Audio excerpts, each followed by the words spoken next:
Our guest speaker today is Florida Agricultural Commissioner Nikki Fried. Commissioner Fried is a candidate for governor in 2022 running against Ron DeSantis.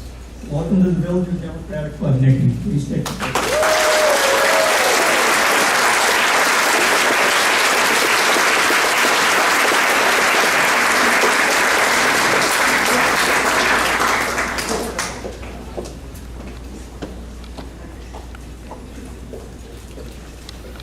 Thank you, Mike, for that warm introduction, and it is so good to see you all in person. In person!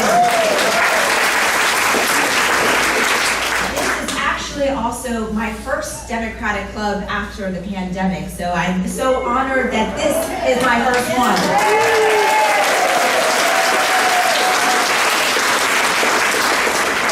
You know, we all hear a lot about the villages. I would have never expected walking in on a Saturday morning at 9:30 a.m. for this room to be standing room and completely filled.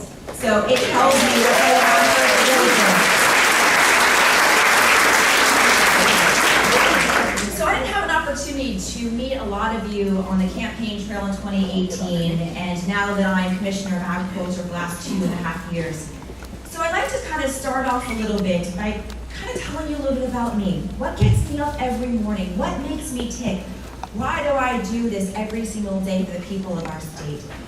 So if you'll indulge me for a little bit and let me tell you a little bit about why I get up every day. You know, it really started back when I was in 3rd or 4th grade. I struggled a lot in school. I was not competing with the rest of my colleagues and my peers. You know, I was underestimated a lot about my success in life and just wasn't reaching my full potential. And then I had the most amazing thing happen. I had an incredible teacher, 3rd or 4th grade, who took me aside, took my parents aside, and said, look, we know that Nikki's got the potential to do whatever she wants to do. We just need to give her the skill sets and the tools to be able to be successful in life. And she and I and my parents, we worked really hard for me to overcome a lot of those obstacles that were put in front of me. Graduated, top of my class from high school, went off to the University of Florida, go Gators, there's Gators in the room, where I got my undergrad, my master's, and also my law degree. So 8 years at UF. But I had the same thing happen to me at UF. I wanted to get involved in student government. And I walked into my first student senate meeting. So if anybody knows anything about student government at the University of Florida, it's a little old boy network up there. And so here I come, and I walk into my first meeting, and everybody in the chambers were wearing khaki pants and blue blazers and white button-up shirts and bow ties. I was in Birkenstocks and a tie-dye t-shirt. So a little bit different than the rest of the people in there, but they had the same issues. Everybody's like, who is this girl? And what does she think she's going to get accomplished here at UF? Well, I worked really hard, became Senate President, Chancellor of the Honor Court, and the first female student body president in almost 18 years.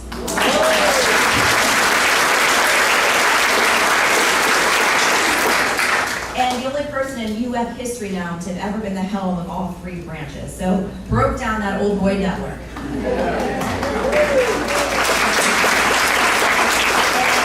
Graduated, I went up to Jacksonville where I was at a prestigious law firm, and I was there doing corporate litigation for about a year. And after a year I said, you know what, this is not why I went to law school. I didn't go to law school to be in my office doing research and writing every day, protecting corporations.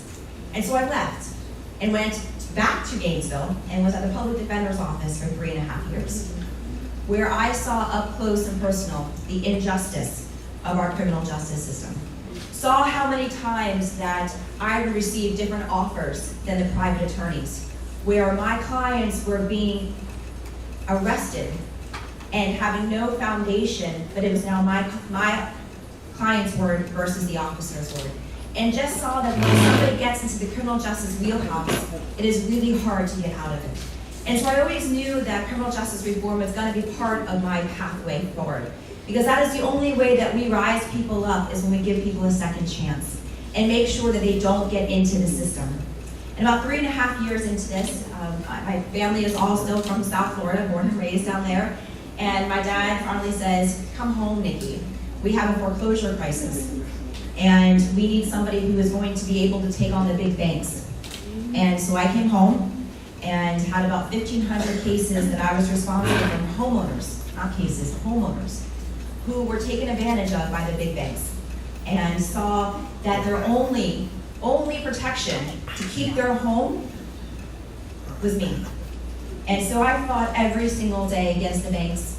And then I had in my office a wall of fame and victories, that every single time I had a motion to dismiss granted or summary judgment granted in favor of my clients, I had them posted all around the walls, so that every single day I remind myself again why I get up every day. Fighting for people, fighting for those who didn't have a seat at the table, fighting for those who were disadvantaged, fighting for those who were being taken advantage of by corporate America. And about 8 years later, I woke up again one day and I said, you know what? I really miss being involved in changing public policy. So I scrubbed my resume and was fortunate to be hired by a firm down in South Florida to come up to Tallahassee and start to do government relations. And eventually I left and started my own firm, and I was representing really 3 groups of people. 1, public education, representing Broward School Board, so fighting for public education access and additional funding. 2, foster care children. I was the voice of the foster care kids up in Tallahassee, fighting to make sure that they had expanded rights and protections inside of the system. And 3, for the expansion of access to medical marijuana. But what I found every single time that I was in Tallahassee, the same old boy network that I saw at the University of Florida, I saw in Tallahassee. That if I didn't have corporate dollars behind me, if I wasn't with a big prestigious firm, my bills were dying, didn't go anywhere, and at the last minute, amendments would get added to legislation that completely disrupted the whole entire process. And I've always said that if the people of our state go to Tallahassee the last 48 hours of session, they would be so disgusted by what happens in Tallahassee. And so I walked those halls and got so angry and so mad because I was pushing for good things. And so I got angry enough that in 2018, I said enough is enough. I'm gonna run for office.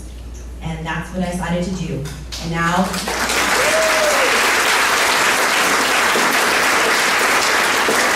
with your help, we got a victory in November of 2018. So now I'm in office for 2.5 years. So that's kind of what gets me up every day. Fighting for the people. Fighting to make sure that those who've been disenfranchised have a voice. You know, when I was younger, growing up, I come from the Jewish faith, and we were taught 2 very, very important principles. 1, tikkun olam, to heal the world. That is ingrained in who I am every single day when I wake up, fighting for people and fighting for what is right in society. And the second thing was always give back. That I was fortunate to have been born into a middle-class family, and I have a moral obligation to serve and to do good and to leave this world a better place than which I found it. So now that I'm in office for now 2.5 years, and if anybody followed my campaign, we were very message disciplined. I had 3 W's: weed, water, and weapons. And it was really easy when you're up here talking to people and you're going through a stump speech to remember your 3 W's. And then we added a 4th one, which was woman, and then a 5th one, which is win. So we got the 5 W's. But so now that we're in, what are things that we've accomplished? I'm going to start off with weapons. We knew that my predecessor allowed for 13 months background checks to not be completed, and 2 for concealed weapons permits. And 292 individuals fell through the cracks and received their permit when they shouldn't have. So I made a promise to the people of our state, if elected, not only would every single person receive a complete and thorough background check, but just as important, we were kicking the NRA out of our offices.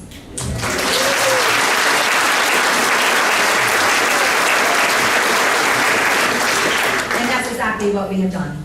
Now everybody receives a complete and thorough background check, and the NRA has been shown the back door, has no access through the front door or anything in between, finally making sure that special interest has no part in decision-making inside the Department of Agriculture. Second W, water. Quite honestly, the more complicated of all the issues. But when I ran in 2018, we saw blue-green algae coming out of Lake Okeechobee. We saw the red tide on both the east and west coast, and knew that we had to do things differently inside the Department of Agriculture. So I came in and we fired our entire agriculture and water policy director and division members. We oversee all of the water when it comes to agriculture. And then we also came in, and so we've got a program inside the department that we help to enroll individual farmers into our program for the best management protocols. And then we send them over to the Department of Environmental Protection if they in fact are not following the rules. How many different cases were sent over to DEP before my election? 0. Since taking office, 6,600.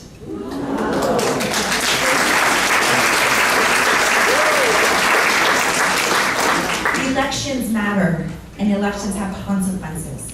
And just that small tweak of who's in that seat makes such a big difference. We've also been updating all of our best management protocols, which haven't been done in over 20 years. Irrespective of the fact that we have new technology, new innovation, new ways to test and to track our water and our nutrient levels. And so we're putting those into place. Now we have a long way to go because we've had historic problems in our state when it comes to agriculture runoff and different aspects that are impacting Lake Okeechobee. But we are making some tremendous strides when it comes to our water policy inside the Department of Agriculture. The third W, weed. Now, while I don't oversee medical marijuana in the department, the first thing we did was we hired a statewide cannabis director. Let me tell you, this is the one position that I received the most applications for. We received applications from California, from Oregon, from Colorado, from Canada, from Israel, all over the country, wanting to be the cannabis director for the state of Florida. And we found an incredible, dynamic woman who actually will be here later today to head up our cannabis division. But what we did was we not only formed 2 task forces inside the department to look at the problems with the medical marijuana program, to have recommendations both to the legislature and to the Department of Health. We also did something that is really, really cool. We legalized hemp in the state of Florida. So for those who are not familiar with hemp, I'm going to give you a little bit of a tutorial. So we all know the marijuana plant, okay? And who's my scotch and whiskey drinkers and bourbon drinkers in here? A few. So if you kind of look at it this way, that for those who understand that you kind of have whiskey at the top, and then you kind of have bourbon and scotch underneath, depending on where it's grown, how it's barreled, how long, and what ingredients you put into it. That's kind of similar to having cannabis up here and marijuana in the hemp plant. Depending on how it's grown, when it's grown, how it's harvested, tells you the difference.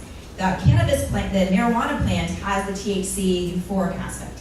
The hemp plant does not, which is why the hemp plant is being used for the CBD production across the entire world. But when we came in, we were very concerned that if people are using CBD for health and wellness, and you don't know what's in it, that could be disastrous. You don't know if there's metals, you don't know if there's pesticides, fertilizers that are harmful for you. You don't know if there's actually THC in it, if there's CBD in it. So it was really important as our consumer watchdog to make sure that that was regulated and protecting our consumers across the state. So that is one component of the legalization of the hemp plant. The other, which is really exciting, is the industrial usages. There's 20 to 30,000 known usages for the hemp plant. It is going to replace our plastics, our styrofoam, used for hempcrete instead of concrete, all biodegradable, biofuels. Porsche's already using it as insulation in their cars, making replacements of cottons and other types of materials. It is going to be a $20 to $30 billion industry here in the state of Florida. And so in year 1, we have already licensed almost 23,000 acres in the state. So that's comparable right now to our cucumbers that are growing in the state. 9,000 jobs, $150 million impact already in year 1. So this is how we change our state, by forward thinking and thinking of other opportunities to bring in new economies into our state and allowing our entrepreneurs, our agriculture industry to flourish when we look at the ways of doing things. The other thing that you all did when you elected me as your commissioner, you put me on the clemency board in the cabinet. Ron's not too happy about that. So clemency, again, going back to my roots as a public defender, was so important to me. And especially after 2018, when we all voted for the restoration of civil rights. We knew that this legislature was going to get it wrong. And so it was so important that my voice was there to push the governor and the rest of the clemency to make changes to the clemency process. And so 2.5 months, it's taken 2.5 years, but 2.5 months ago, that finally happened. We made some huge changes in clemency board, but it was because of our consistent pushing the governor to do right. The other thing that we did in clemency is another promise that I made during the campaign trail. There was 4 black men, called the Groveland Four, that had been wrongfully accused of raping a woman 70 years ago. And along the way, 2 had been shot by the sheriff. 1 had been shot in transport from a trial to a retrial. And they found out that those 4 young men were not even in the town when this woman was accusing them of the rape. And these families had been asking for 70 years for a pardon. Every single previous clemency board didn't take up the case. So I promised that was going to be something that we were going to fight for. I said it during the campaign, I said it during transition, and during our first clemency board meeting, the Groveland Four were pardoned.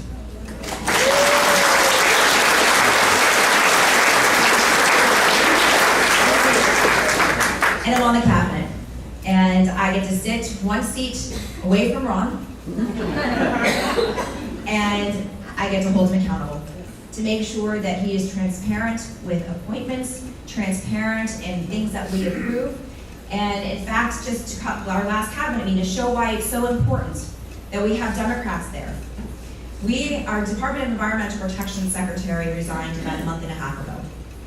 And I, at the cabinet meeting, turned to the governor, and in a very diplomatic way, I said, Governor, now that the DEP secretary is open, which is a cabinet appointment, and I care a lot about transparency, when are we bringing forth names and resumes? And he turned to me, and I know you've all seen this before from him, and he started to bark and yell that this is an executive appointment, and there is a conflict in the Constitution of how this gets appointed between the legislature and the cabinet, and I think the legislature is going to retain power here. And if anybody saw my face during that interaction, my mother and father saw it a lot. You can tell my complete disappointment in that answer. And afterwards in the press gavel, the press asked me, what is this all about? And I had printed out the Constitution and our statutes, which made it very clear that the DEP secretary has to be appointed by the governor plus 3 members of the cabinet, which means he's got to go through me. And so he's not very happy about this.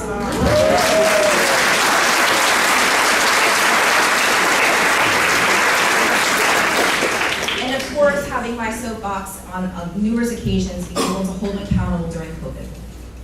He wants to rewrite history.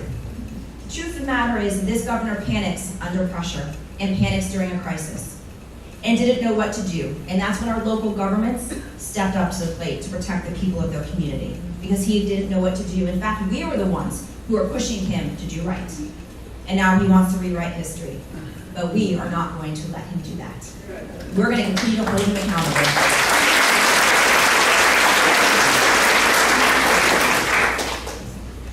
So before I start taking some questions, I want to end with a story. And it starts with 4 numbers. 6, 7, 4, 3. That was the amount of votes that I won by in 2018. So I'm going to take you to election night. It's about 9:30.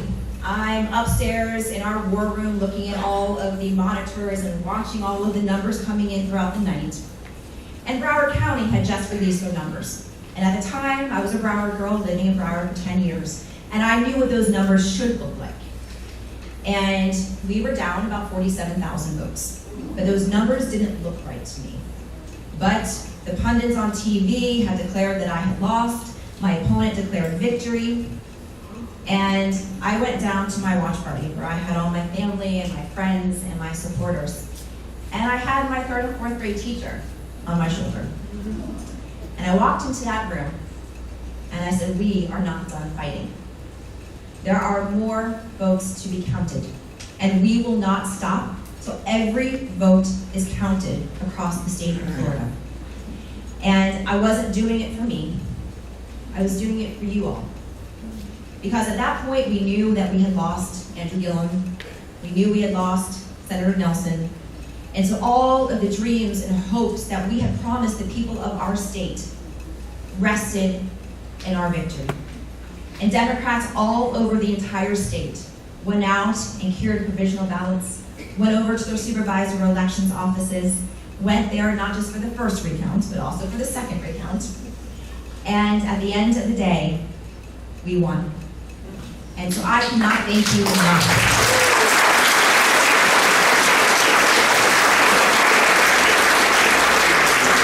I cannot thank you enough for going out of your way to help us, because it's in us, get to that finish line and to become victorious and to become the first female Commissioner of Agriculture for the state of Florida.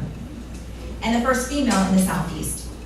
There's only 12 commissioners across the entire state, country, that are actually elected. And most are in the South, where agriculture has been prominent from the beginnings. And I'm the first female elected in the entire South. So this is a tremendous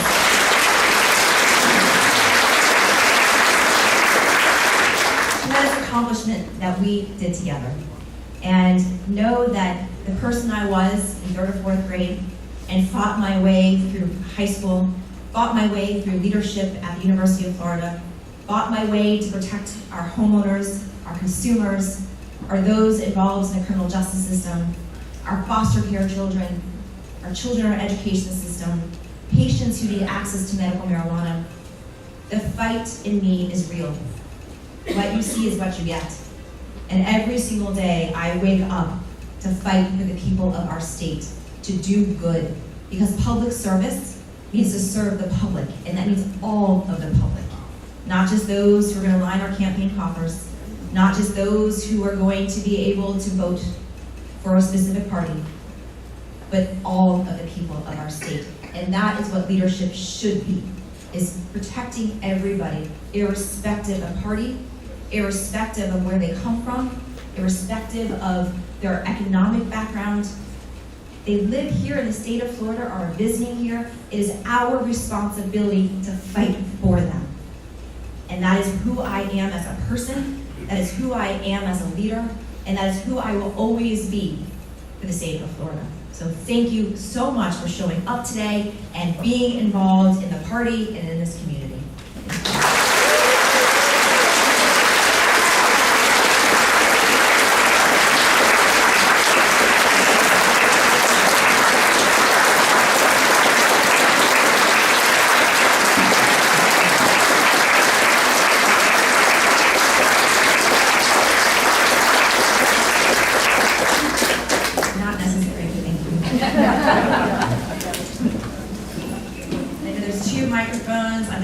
Both sides. I'm doing mic if you. I'm good.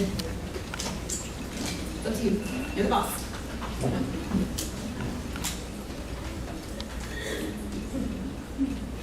Are there any questions for the commissioner? Can you give us an update as to where the law protecting the felons or giving them the right to vote in Florida stands today? Yeah, absolutely. So the legislature did what it does, and it dismantled what we voted for.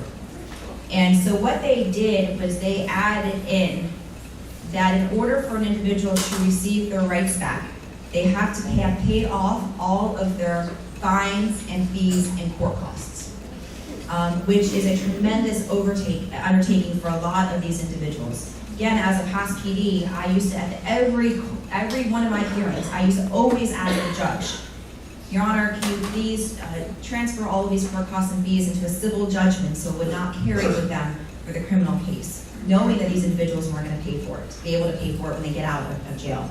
So that's where it is in the legislature. There was a few different cases that it was challenged, and unfortunately we lost all the challenges in the courts. And so we were hopeful that in the clemency process that we were going to be able to expand that. But unfortunately the governor basically followed the law that was now on the books, and so in order to even get clemency, you still need to pay your court cost fees and fines. However, what we did do that if you in fact, as Amendment 4 was only dealing with your voting rights, not your rights to be on a jury, not your rights to run for office, which I question those people's sanity anyhow, and whether or not to own a firearm. So we in the Clemency Board expanded that if you qualify under Amendment 4, you will also qualify for the rest of your rights underneath the part of the clemency process. But there was a tremendous waiting period in the clemency process that you had to wait 7 years in order to have even applied. That has been taken away now. And so basically it's almost automatic. If they apply, they will get it as long as they're not paying their court costs and fees and fines. However, there may be conversations about a constitutional amendment getting onto the 2022 ballot that hopefully maybe clarifies that and fixes that issue.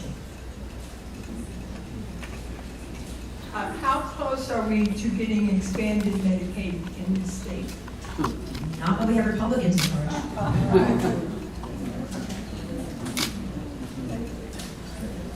Hi. I'd like to know why we give so much free water away to Nestle and other bottled water companies.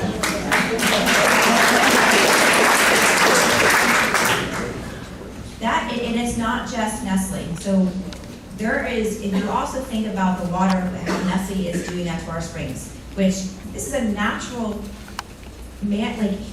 incredible resource that we have in our state. People travel here to see our springs. And once the springs are gone and those natural resources are gone, they're gone forever. And the same thing can be said even for our mining rights in our state, that we allow a lot of our big corporations to have mining permits in our state, and they destroy our environment on that front. You want to know the answer why we do that? Corporate greed and money.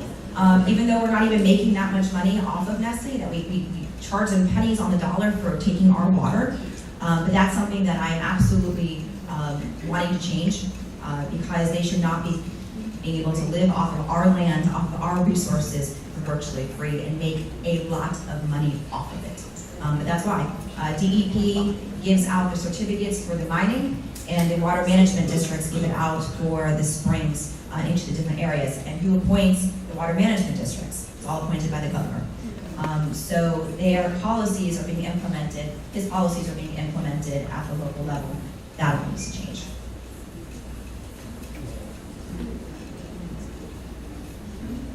Hi. You talked about the 3 W's and then it was 5 W's when you were running for the Agriculture Commissioner position. What are your W's or your other letters for governor? Environment, education. And we won't have necessarily the same 3 W's because obviously this is a much larger responsibility.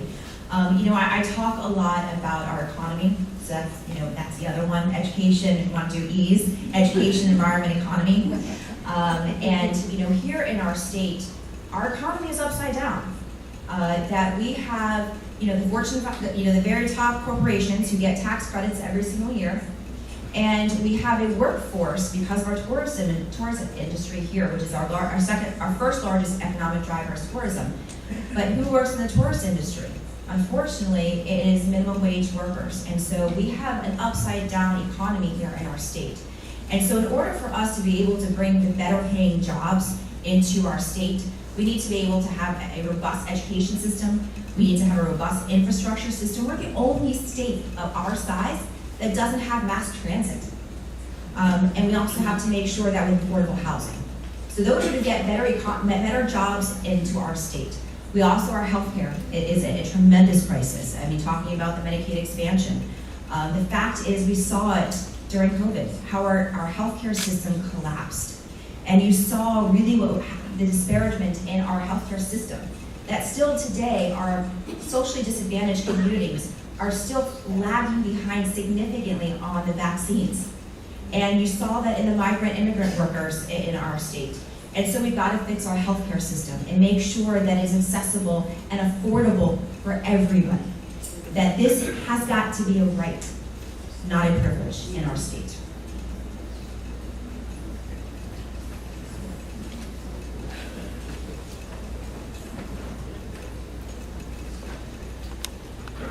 Can you? We'll have to make this our last question. Thank you.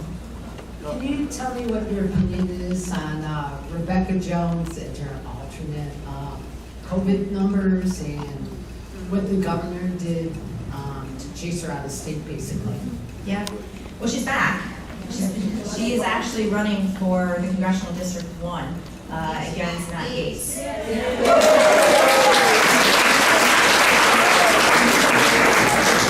You know, what Rebecca did was Rebecca exposed a problem.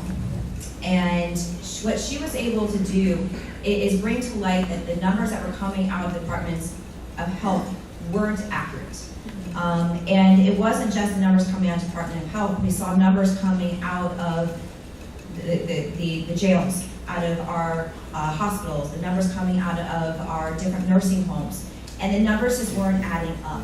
And so what it did was it started to expose what else do we not know out there. And so I think that what she did was she started a kind of an enlightenment of there's something going on out here of what is right, what is wrong. You even saw a lot of press starting to have to sue because they weren't getting information from the Department of Health. And I do believe that she was targeted on a lot of different issues here. And because I know it from my side. I know what the governor tries to do to me on a pretty normal basis. And so I know that she was definitely targeted. Again, I do speak to her to know kind of where things are in the criminal case and the other cases that are lodged against her, and that's ongoing. But she is running for the congressional district, and so we shall see. But I definitely think that was her involvement was to expose that there were problems happening with the Department of Health not being transparent, and we have that same problem now. They've shut down reporting. And so now we don't even know what's going on. Thank God for reporters, because that's the only way that we would even know any information that's going on with the Delta variant. And that we are the #1 state right now with the Delta variant that no one wants to talk about. And the only way that we're going to protect ourselves from the Delta variant is by getting vaccinated. And now that the governor's, all of his friends and supporters have been vaccinated, he no longer talks about it. So we need to make sure that we are talking to whatever friends out there that have not been vaccinated and really being encouraged to do so.